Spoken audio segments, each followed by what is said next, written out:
Good morning, Mike and Arlen, our Philippine journey. Thanks for dropping in. For those of you that are regulars, you'll notice I'm back in my office, spare bedroom. Arlen and the family are now gone. They're up north getting ready for tomorrow's wedding. So, some men won't learn. Some men don't learn, and some men refuse to learn. The price for not learning, the price for failure in the Philippines, it's expensive. Let's talk about it.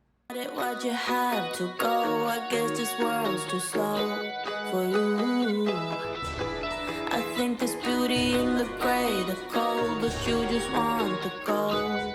And there's no way I can beat it, cause I got no chance when it comes to her. She got the glitter and the fame, and I just wasn't enough. Some men won't learn. And when I say they won't learn about the various pitfalls of coming to the Philippines. And those pitfalls are different for different reasons. If you're coming to the Philippines because you're seeking romance, that's much different than if you're coming to the Philippines and you intend to be single and you have no desire to enter into a relationship. Some men just simply won't learn. And that's because they won't do what's necessary, what's there to prepare. And it doesn't matter which reason you're coming to the Philippines. And then there are those men who refuse to learn. The information is in front of them. All of it is available. They have to sift through it. They have to look at the good, the bad, and see how it applies to them individually. Nobody can put out videos or information videos that 100% pertain to 100% of the people that are thinking of coming or are even here. All right? It's impossible because people are individual. Their individual reasons for being here are much different than their individual reasons for not being here. Okay? And what we mean by that is that everybody's unique. And so if you don't look at all the information, then you enter into that mold of coulda, woulda, shoulda. All right? Some men just refuse. Some men are just too lazy, so they won't. And some men just don't because they don't have the intellect to do it.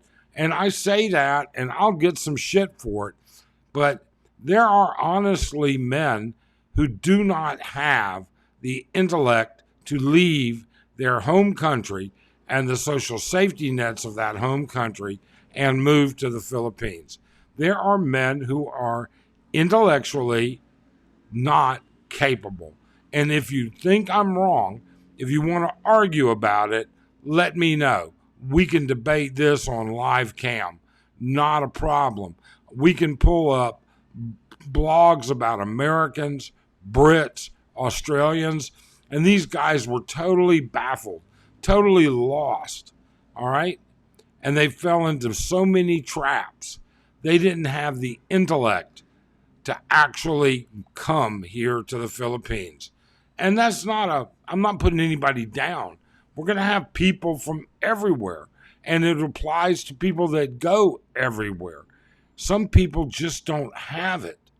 Some people are just not going to do what it takes to prepare. They're not going to do the research. And then when they don't do that, they run into problems. Now, how expensive can these problems be? Well, it doesn't matter whether you weren't intellectually prepared or whether you didn't prepare as your choice, all right? The expenses are the same. You have the expenses of preparing to get here. Some men sold everything. Some men came over with very little. And now they're going home, if they're lucky, with nothing. It's a shame. It is a real shame. And then you run into the third and last kind. And these are the men that refuse to learn. And we see it. We've seen it. We've seen it in the comments. We've seen it in person. All right? These are men that absolutely refuse to learn. And we've seen it with high wage earners and with low wage earners. There's no, you have money and you're protected. No, you're not. You can lose that just as fast. There are stories out there of men who have burned through $250,000 US in a year through all sort of scams and everything else. All right? They refuse to learn because they think they are too good. They think they are too smart.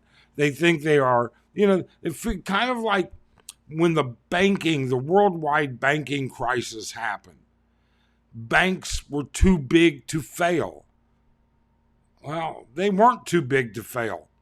In the UK and in the US and in 2 countries in Europe, the governments had to step in and support banks. All right? Now, I don't know about Australia and New Zealand. I really don't know. All right? Could have been, maybe. I have no idea. All right?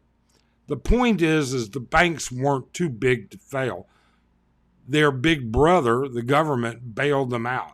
Well, some of these guys don't have big brothers to bail them out. All right? Don't be one of these guys. Look, if you like the information, I'm just going to say this real quick. If you like the information that you put out, if you appreciate the effort that we put into it, please do subscribe and hit that thumbs up. Now, these men come in all ages. They come in all financial distribution networks. They come from high wage earners to plain old hardworking Joes. Okay? I know a guy, all right, who literally made a living in construction. Construction, there's all kinds of construction. This guy was actually a heavy equipment operator, and he made a living as a heavy equipment operator, and he prepared. All right. Now, this is not a $400,000 a year job. All right. Although it does pay very well. But in the beginning, when he was young, all right, he had to work his way up. I know guys that were, not Wall Street, but I know guys that were banking managers, all right? Managers of banks. I've seen a couple of them go bust. They all have the same thing in common, all right? They all turn around and refuse to learn. They refuse to accept that they often have a target on their forehead. They refuse to accept that a fool and his money are soon parted. They refuse to accept any of that. Who's texting me? All right?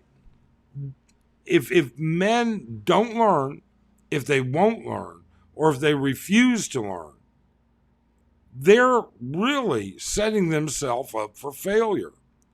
And it's a shame. I mean, it's people, take us as an example. I hate to use us as an example. I really do. But we have I'm not going to use us as an example. I'm going to use somebody else. We have a friend.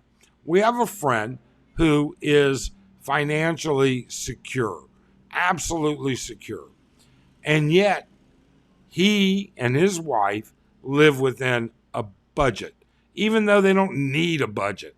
They've got more than enough money, all right, to sustain themselves well outside of a rigorous budget. But they stay within a rigorous budget. And part of their budget is saving money every month. They don't spend every penny that they bring in every month. They save. Okay? These are the type of men that will make it. And we want you to be one of those men. We want you to be one of those men that absolutely understands you can't throw caution to the wind just because you've reached that golden parachute and you're ready to retire. All right? You can't do that. You have to still stay financially sound. Don't be one of these guys. Don't refuse to learn. Don't be unwilling to learn. All right? Don't be intellectually unable to learn.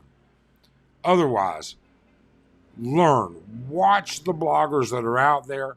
Figure out the ones that live the way you want to live and watch them for the advice that you're going to need. And then watch the others, because every blogger out there has a shred of information that somebody can use. All right? Look, we appreciate your time. Thanks. Have a great day.